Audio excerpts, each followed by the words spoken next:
नमस्ते बच्चों।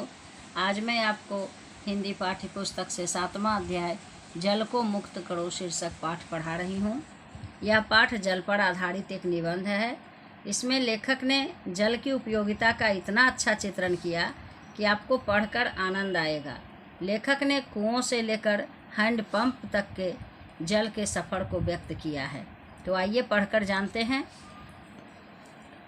उस समय न तो सैटेलाइट थे और न ही दूरदर्शन।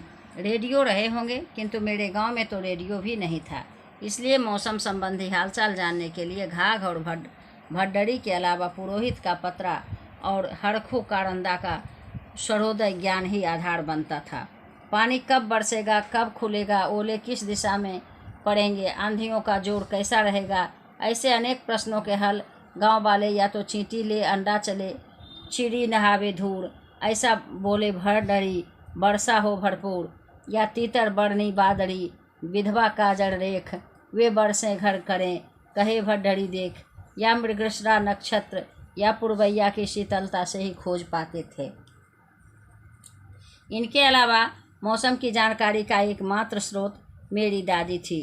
उनके पास न जाने कितनी मिथकीय कहानियाँ थी, कितने टोने टोटके थे जिनसे वे प्राकृतिक परिवर्तनों का संभावित रिश्ता जोड़ लेती थी। इस तरह की मिथकीय कहानी परंपरा की गांव में वे अंतिम जानकार थी। तो लेखक कहते हैं कि उस समय सैटेलाइट नहीं था, दूरदर्शन नहीं था। लोग कैसे जानते थे, समाचार कैसे जानते थे, मौसम विभाग की जानकारी कैसे मिलती थी? तो पहले घाघ भड्डरी की किताब होती थी, उसमें कुछ कहावतें होती थी, कुछ लोकोक्तियाँ होती थी जो कि मौसम से संबंधित होती थी। तो उसको पढ़ कर के लोग अनुमान लगाते थे कि इससे बारिश होने वाली है। जैसे कि कहा गया है, चींटी ले अंडा चले, चिड़ी नहावे धूल, यानी जब चिड़िया धूल में नहाती है, देखते होंगे कभी कभी कि चिड़िया धूल ऐसे उड़ा उड़ा करके अपने ऊपर डालती है। तो चिड़िया जब धूल में नहाती है तो बताया जाता है कि बारिश होगी। चींटी जब मुंह में अंडा लेकर के चलती है तो अनुमान लगाया जाता है कि बारिश होगी। फिर कहता है, तीतर बरनी बादड़ी, विधवा काजड़ रेख, वे बरसें घर करे, कहे भड्डरी देख। तो या मृगशिरा नक्षत्र या पुरवैया की शीतलता से ही खोज पाते थे। जब पुरवैया हवा चलती थी तो लोग कहते थे कि वर्षा होगी। और उसके अलावा क्या कहते हैं कि दादी माँ जो उस समय होती थी, वे अनेक कथाएं कहा करती थी, टोने टोटके जानती थी, वे प्राकृतिक परिवर्तनों को जानती थी और बताती थी। तो ये सब माध्यम पहले था वर्षा के बारे में जानने का। एक साल सावन तक पानी नहीं बरसा, खेतों में दरारें पड़ गई, नदी नाले सूख कर कांटे हो गए। अवर्षण का पहला प्रकोप ढोर डांगर झेलते हैं, सो बड़ी तादाद में वे मरने लगे। मनुष्य के प्यासे रहने की नौबत आ गई। अखंड कीर्तन यज्ञ हवन के साथ साथ मेढक मेढक पानी दे गाती लड़कियों ने मरे मेढक का जुलूस निकाला। तो क्या कहा जाता है कि ये सब वर्षा होने के लिए किया जाता था। जब बारिश एक साल नहीं हुई तो क्या हुआ कि सभी जगह फसलें मर गई, सभी लोग प्यासे मरने लगे। लड़कियां जो थी सो मरे हुए मेढकों का जुलूस निकालने लगी। गांव की देव प्रतिमाओं पर गोबर का लेपन किया गया। गांव की स्त्रियों ने आधी रात में नग्न होकर खेतों में हल चलाया, लेकिन पानी नहीं बरसना था। ये सब टोटका किया जाता था उस समय कि जो मूर्तियां हैं उन पर गोबर लेपिए तो बारिश होगी, औरतें अगर नंगी होकर के हल चलाएगी तो बारिश होगी, इंद्र देवता नहीं पसीजे। दादी ने तब अपनी स्मृति में से कुछ कहानियाँ टटोली, बोली, पानी को किसी व्यापारी ने धरती में गाड़ दिया है, पानी गाड़ दिया जाए तो फिर अवर्षा से अकाल पड़ता है, चीज़ें महंगी हो जाती हैं, इसका लाभ बनज करने वाले व्यापारी को मिलता है। क्या कहती थी दादी कि वर्षा को ज़मीन में गाड़ दिया गया है और जब वर्षा नहीं होगी तो क्या होगा, व्यापारी को लाभ होगा, सभी वस्तुएं महंगी हो जाएंगी। फिर वे सुनाने लगी, राजशाही का वक्त था, अवर्षा का ऐसा ही समय आया था। राजा ने एक व्यापारी का आंगन खुदवाया तो पीतल के कलश में पानी गड़ा मिला। कलश में भरा पानी रो रहा था। हम लोग बच्चे थे, कहानी से प्रभावित तो हुए, किंतु समझ में कुछ नहीं आया था। तो उनकी दादी जो थी कहानी कहती थी, ऐसा कहानी कहती थी कि बच्चों के समझ में नहीं आता था। आज दादी की बातों के नए अर्थ खुलने लगे हैं। लगता है दादी ठीक ही कहती थी, पानी को गाड़ा जाएगा तो वह सड़ेगा, पानी को तोला तो पानी की हैसियत छोटी हो जाएगी, पानी बांधा जाएगा तो फिर वह पानी नहीं रहेगा। पानी तो धरती में से निकलता है, वह धरती के ऊपर आने के लिए उछाल लगाता है। धरती की परत को थोड़ा हटाया और पानी का कुल्ला फूटा।